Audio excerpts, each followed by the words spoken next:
All right, okay, round 4 is done. Wasn't able to film that because my other GoPro battery died, so. This one was 28 something. This is the most expensive one yet. So that was the heaviest one yet, so that was definitely over 200 pounds. But that leaves me probably one more. Now the kitty, now is when I earn my pay. So I figured it'd be about 110, 120 bucks. I'm probably going to be, this would make it just about 100, so I'll round it to 100. So say 120 to 130. My hunch would be closer to 130.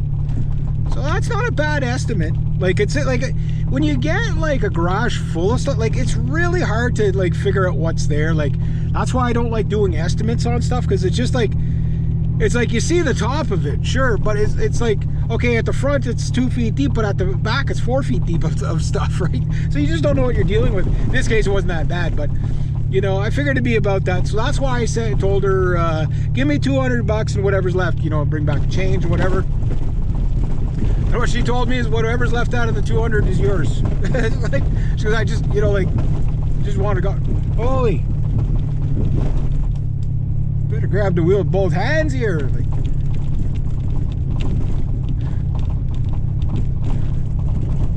how could there be any rust on any vehicles with like roads? Like, it should be all shooken off by now. You know what I mean?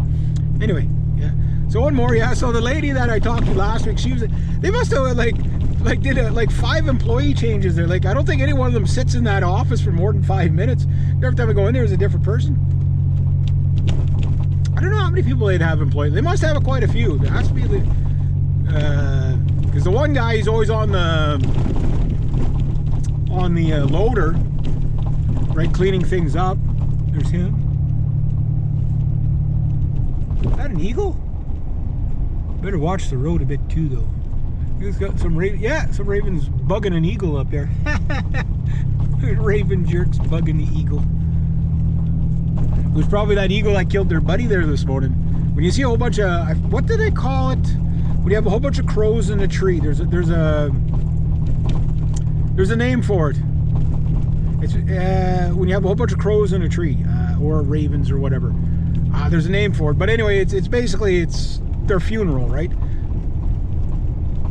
Usually when they're all together like that, it's because one of their own died. In this case, it was probably that eagle ate him. So they're going to kick his ass. We're going to kick your ass. You eat her, buddy.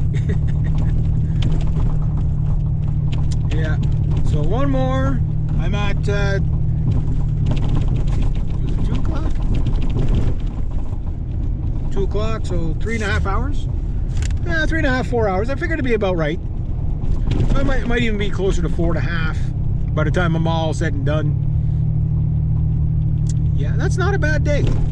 Not a bad day at all. But like a lot of times, like you just don't know what it's going to take you, right? You just do until you're done, right? So that's why I normally charge by the hour. You know, because you could lose a lot of money doing jobs by the quote.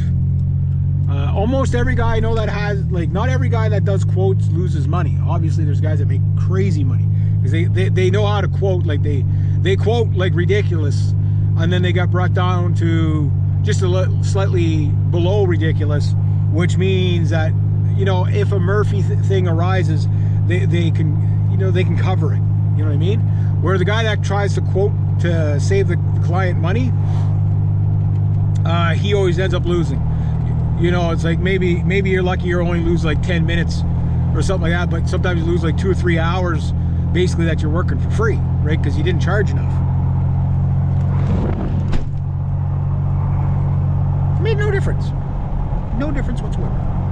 Did you hear that wind coming in through the door? It's kind of annoying. Kind of annoying. But yeah, so I'm pretty happy to get this little job done.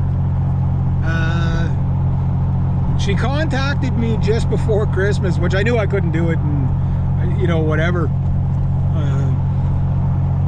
But I said, yeah, probably in the new year. So I was like, okay, it is what it is. And then probably in the spring I might go back, and you know, if there's stuff like really frozen in the ground, like, I gotta try to clean up the best I can. But if it's really frozen in the ground, what I'll do is, like, I'm sure like this is not the end of it. You know what I mean? Like, I'm sure there'll be more work with her for sure, which is good, you know, because it's close, you know, it's not far from my home, and I'm trying to get my clients closer, but also, like I say, I'm trying to become a working musician again. If I make a goal of that, I don't want to take on so many clients that I'm too worn out to play live, you know what I mean? Like, you work all day, it's like, well, yeah, I'll just go play live at night. That's hard. It's hard. I've done it. You know, like, you're worn out. Like, you know, like, and then you're twice as worn out the next day because you had to stay up late playing live, right? So I don't want to do that. I want to have, like, when I play live, I don't want to do anything that day. You know, I want to get good night rest, so I put on a good show. Big Bad Dodge. I want to, you know, like the next day, I don't want to have to get up really, really early to go to work somewhere. You know? Because I've done that. It takes all the fun out of it. It burns you out right away. Where it's like, okay, well, I could work the next day, but like I'm not starting before like 11 or 12. You know what I mean? Just cause, you know. Like, I'm going to be getting home at 3 o'clock in the morning. I'm not going to be doing that. You know. And I want to live a little, you know. Like, I'm 50, like, you know, I'm not saying I can just drop dead at any time, but when you hit 50, yeah, you can pretty much just drop dead at any time. And,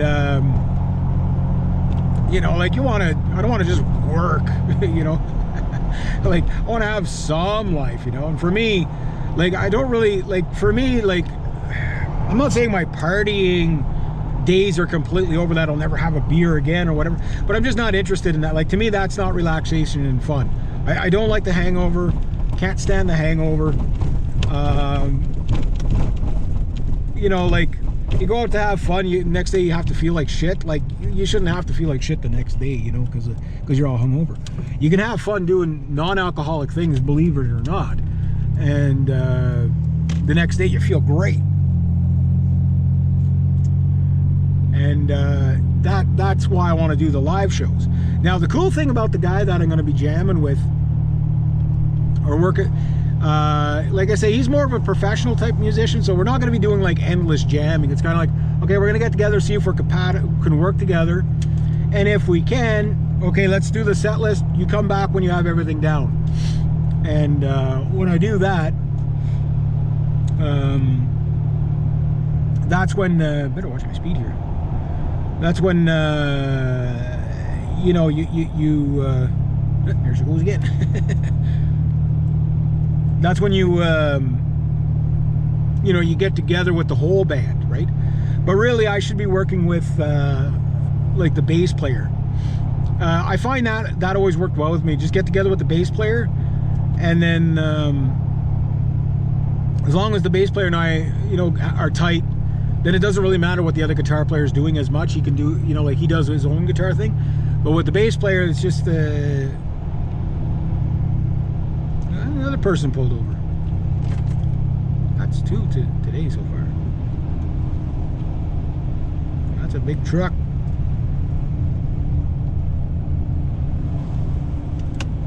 Where's this driveway again? Oh yeah, it's somewhere here. Anyway, round 5.